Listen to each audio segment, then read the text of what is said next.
그러나 너희 생각에는 어떠하냐? 어떤 사람에게 두 아들이 있는데 맏아들에게 가서 이르되 예, 오늘 포도원에 가서 일하라 하니 대답하여 이르되 아버지 가겠나이다 하더니 가지 아니하고 둘째 아들에게 가서 또 그와 같이 말하니 대답하여 이르되 실소이다 하였다가 그 후에 뉘우치고 갔으니 그 둘 중에 누가 아버지의 뜻대로 하였느냐? 이르되 둘째 아들이니이다. 예수께서 그들에게 이르시되 내가 진실로 너희에게 이르노니 세리들과 창녀들이 너희보다 먼저 하나님의 나라에 들어가리라.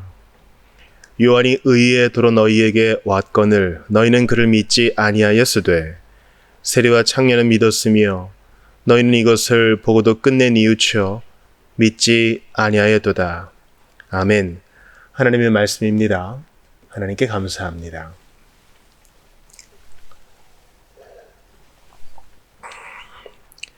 이제 지금부터 시작해서 예수님이 세 가지 비유를 드십니다. 이러한 비유를 드시는 이유는 이 비유를 사용해서 청중들에게 분명한 이해를 주고자 하기 위함입니다. 특별히 예수님의 권위에 대해서 책 잡는 자들이 있었죠. 이러한 비유를 통해서 어떻게든지 회개에 이르게 하려는 것이 주님의 의도였습니다. 대제사장들과 백성의 장로들. 이러한 비유를 통해서 깨달으면 택함받은 자요. 이러한 비유를 듣고서 회개와 믿음에 이르면 하나님이 사랑하시는 자 분명히 드러나게 되겠죠. 그런데 비택자, 또 믿음과 회개로 반응하지 않는 자는 어떤 반응을 보입니까? 깨닫지도 못하고 싫어합니다. 오히려 이 비유를 듣고 예수님을 잡아 죽일 계략만 깊어지게 되는 것이죠. 예수님은 너 무슨 권위로 이렇게 가르치느냐라는 그들의 공격에 세례 요한을 들어서 반문하시고 그들의 질문을 답변하십니다. 이겨내시죠. 그리고 나서 이제 두 아들에 대한 비유를 드십니다. 언뜻 보면 탕자의 비유 같아요. 그렇죠? 큰 아들은 아버지 곁에 있었으나 여전히 아버지의 뜻을 받들지 못했고 집 나갔다가 돌아온 탕자는 그래도 아버지 속을 썩였으나 결국에는 아버지의 마음을 알게 된 것이죠. 예수님과 지금 논쟁을 벌이는 대제사장들과 백성의 장로들, 바리새인들 말이죠. 그들은 종교적인 사람이었어요. 또 백성의 장로들, 시민의 정부의 수장이었으니까 존경도 받았겠죠. 세상에서 높임받는 자들이었습니다. 그래서 그들에게는 메시아가 필요 없는 것 같았던 것 같아요. 나는 죄인이니 당신의 도움이 필요합니다. 이런 자세가 아니라요. 너 누군데 우리 자리를 꿰차느냐? 이런 마음이 드는 거예요. 저는 오늘의 본문이 우리에게 울림을 주기를 바랍니다. 우리에게 도전을 주기를 바랍니다. 왜냐하면 우리가 신앙생활을 잘하고 있다고 착각하면요. 그리고 그렇게 하나님의 관계가 틀어진지도 모른 채 살아가게 되면요. 내가 기독교와 성경과 교회를 판단하는 사람이 돼요. 우리는 하나님 말씀 앞에 엎드려야 되고 주님의 모든 가르침에 엎드려야 되는데 우리가 판단하는 사람이 돼요. 그래서 우리의 생활을 지적하면 발끈하죠. 내가 어떤 사람인데. 그러니까 바리새인들과 백성의 장로들, 대제사장들을 우리가 다른 사람이라고 생각하면 안 돼요. 예수님께서 초림하셔서 십자가를 앞두시고 이러한 갈등을 마주하신 것처럼 재림하실 때도 분명히 그럴 거예요. 마귀의 삼위일체 있지 않습니까? 종교적인 가르침을 통해서 또 시민들의 존경을 얻는 정치적인 지도자를 통해서 우리를 압박할 겁니다. 그때 우리가 도망가거나 숨거나 그러기만 할 게 아니라 때로는 맞서야 될 때도 있어요. 진리에 대해서 나는 타협할 수 없다. 이렇게 맞서야 할 때가 있다고요.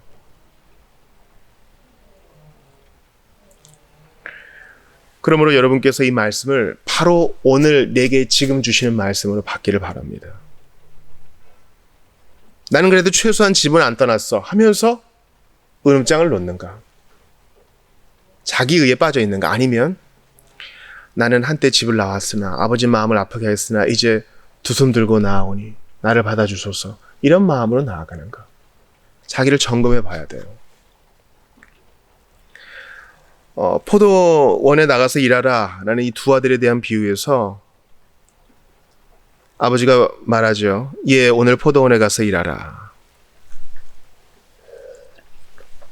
두 아들 중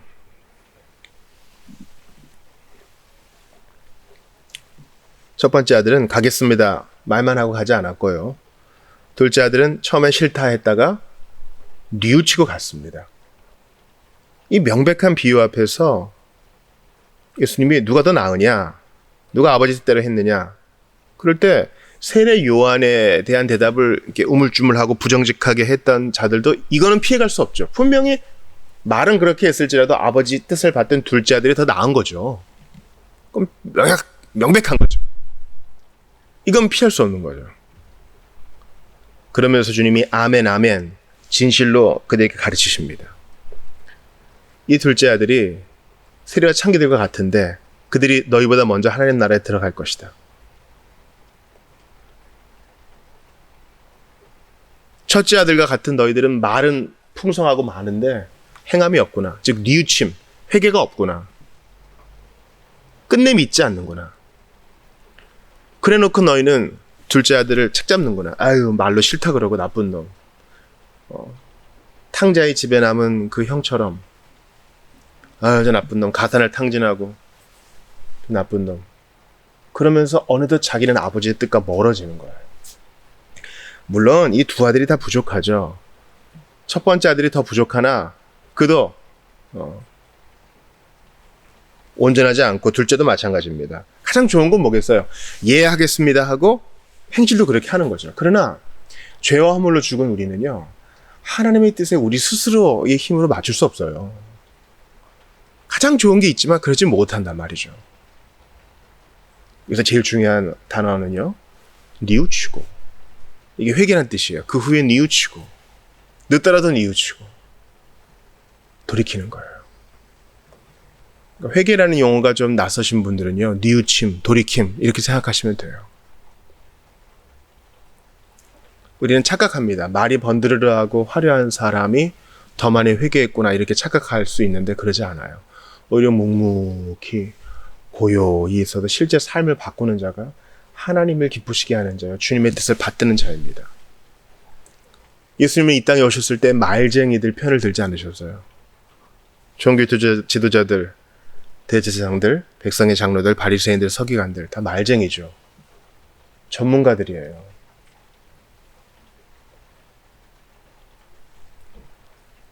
그들의 위선적인 행동에 대해, 그들의 행동의 결여에 대해 주님께서 지적하십니다. 마치 열매 없는 무화과 나무와 같구나. 너희보다 훨씬 나은 이들이 있으니 회개한 세리와 창기들이다. 그들이 너희보다 낫다. 그 요한의 세례에 있어서는 세리와 창기들도 나와서 믿었나 봐요. 혁신적인 일들이 벌어지고 있는데 너희들은 도전도 안 받고 그냥 편가르기만 하고 너희 철밥통만 지키기에 급급하구나 이렇게 얘기하는 거예요. 이게 우리 얘기인 걸 알고 여러분 마음에 새기시길 바라요. 우리 정말 정신 차려야 됩니다. 물론 제일 좋은 건 제대로 알아듣고 그리고 행동도 좋고 이게 좋겠죠. 오늘 본문을 보면서 우리 너무 극단적으로 빠지지 말아요. 아, 뉘우치고 행동하는 게 중요하니까 가르침은 별로 중요하지 않아. 뭐 말로 가르치고 이런 거 별로 중요하지 않아. 아니요. 주님께서 땅끝까지 너희에게 분부한 모든 것을 가르쳐 지키라 하셨어요. 주님께서 우리에게 주신 이 언어를 가지고 기도하고 찬양하고 말씀 배우고 서로 권면합니다. 아름다운 거예요. 문제는 그것만 있고 행동의 변화는 없는 거. 자신을 돌아보지 않는 거. 자신의 행동의 부족함에 대해서 뉘우치고 하나님의 도움을 구하지 않는 거. 이게 문제라는 사실입니다. 예수님과 지금 대치하고 있는 대제사장들과 백성의 장로들은 심령의 굳은살이 꽉 껴가지고 자기 돌봄이 없고 자기 아픔과 뉘우침이 없어요. 탕자 보세요. 아버지 앞에 갈 때 마음에 큰 상처가 있었겠죠. 이 배고픈 찢어지는 고통보다 아버지의 마음을 아프게 했다는 것과 자신의 행동의 어리석음에 대해서 통렬한 아픔을 겪었을 거예요. 이게 바로 진정한 택자예요. 진정한 신자의 모습입니다. 근데 이들은 없어요. 이런 아프지도 않고 이 비유를 듣고도 뭐가 문제인지도 몰라요. 그냥 예수가 미운 거예요. 사람들의 인기를 얻고 옳은 말을 하는 것만 같고 나보다 더 의로워 보이는 그가 지금 미운 거예요. 빨리 해치우고 싶은 사람인 거예요. 요즘도 그런 사람들이 있습니다. 기독교의 가르침은 좋아요. 그러나 예수의 배타성에 대해서는 싫어하는 사람들 꽤 많아요. 예수가 뭔데 내가 길이요 진리요 생명이요. 너무나 배타적이다. 아니요. 예수님 외에는 답이 없습니다. 32절을 보세요. 요한이 의의 도로 너희에게 왔거늘. 이 의의 도는 뭘까요? 의의 도, 바른 길. 이것은 무엇입니까? 회개하라, 천국이 가까웠느니라입니다. 누구든지 회개하고 믿으면 하나님 나라의 백성이 된다. 이것입니다. 근데 대제사장들, 백성의 장로들, 예수를 못 박아 죽인 사람들은요. 내가 왜 회개를 해야 돼? 아니 지금 내가 문제인 거야? 지금 길거리에 나보다 더한 사람들이 차고 넘치는데 미디어에 세상 사람들의 소문에 신문의 뉴스에 나보다 못한 사람들, 나보다 악랄한 사람들이 차고 넘치는데 하필 내가 회개를 해야 된다고? 난 그래도 좀 준수하지 않나? 이런 사람들, 그런 사람들이 바로 의의도가 필요한 겁니다. 제가 여러분께 신앙의 바로미터 하나 딱 제시해 드릴게요. 우리 신앙의 건강, 좋은가 나쁜가 어떻게 판결하냐면요. 하나님 앞에 나올 때 아픔이 있는가, 내 부족함을 인지하는가, 이게 중요한 거예요.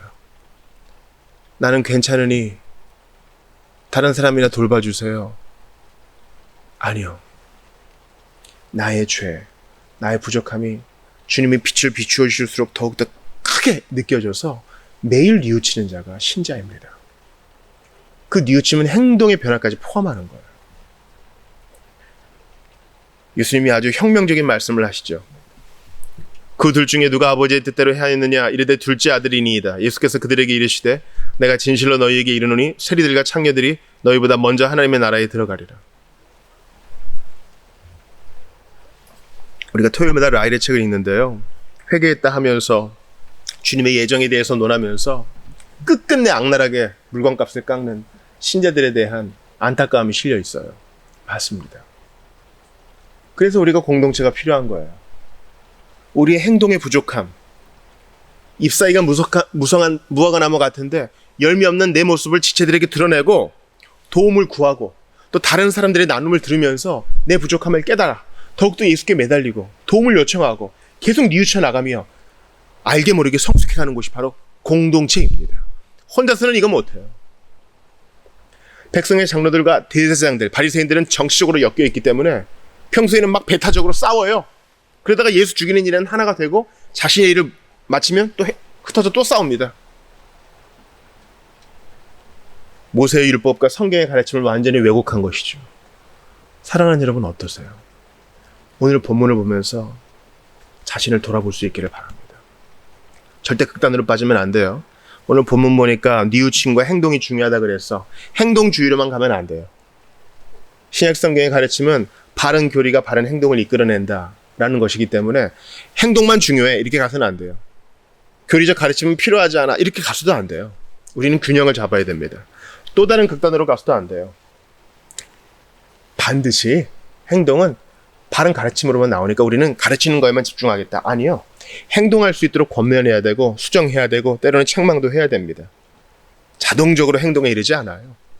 가르쳐 지키게 하라 그랬잖아요. 가르치면 지키게 되리라 하지 않으셨어요. 가르쳐 지키게 하라. 가르침이 행동으로 이어질 수 있도록 너희가 계속 관리하고 감독하고 도와주고 격려하고 책망하라 하는 것입니다. 이 두 극단을 주의하면서 앞으로 나아가는 거예요. 사랑하는 여러분, 여러분 한번 스스로를 돌아보세요. 여러분 첫째 아들 같으세요?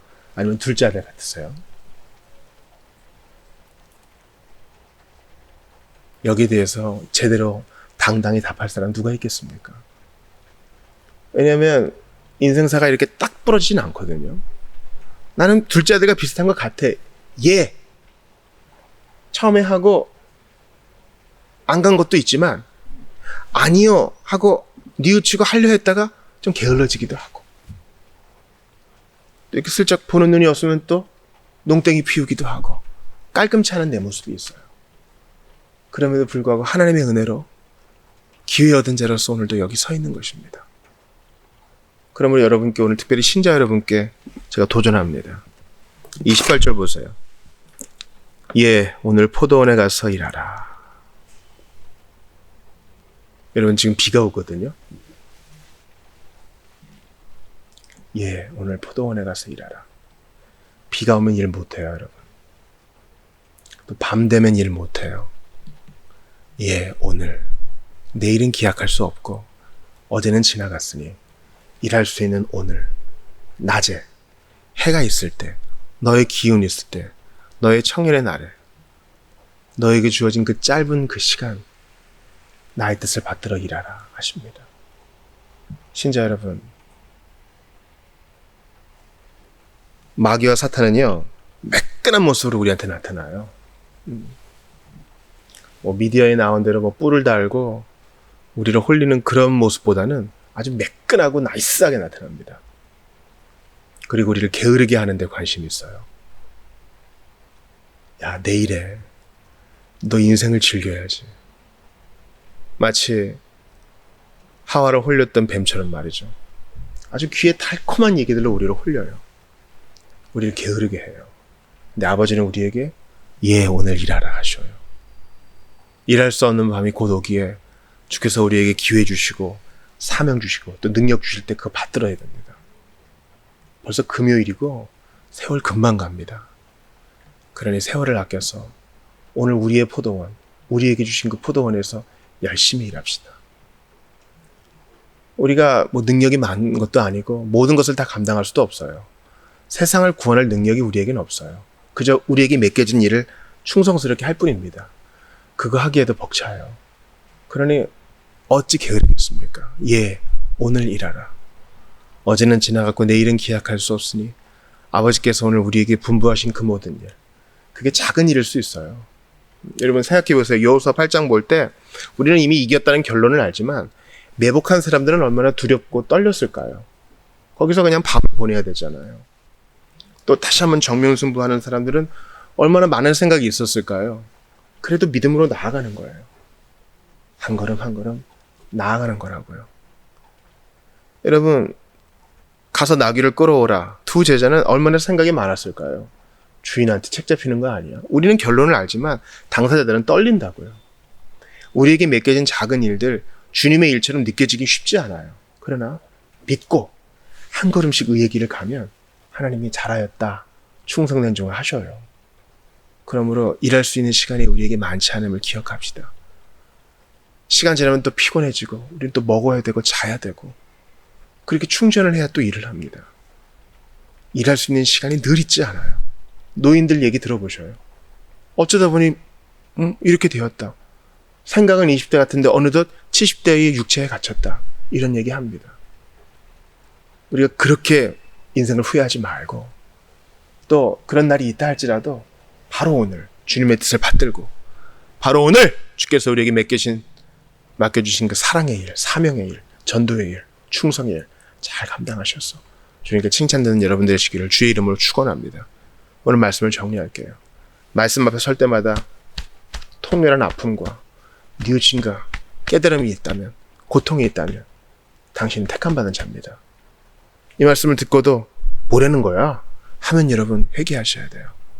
부디 게으름을 버리고 무감각을 버리고 예수님의 편에 서서 그분의 모든 말씀을 예와 아멘으로 받고 나의 행동을 돌아보며 더욱더 주의 도우심을 구하는 여러분 되시기를 주의 이름으로 축원합니다.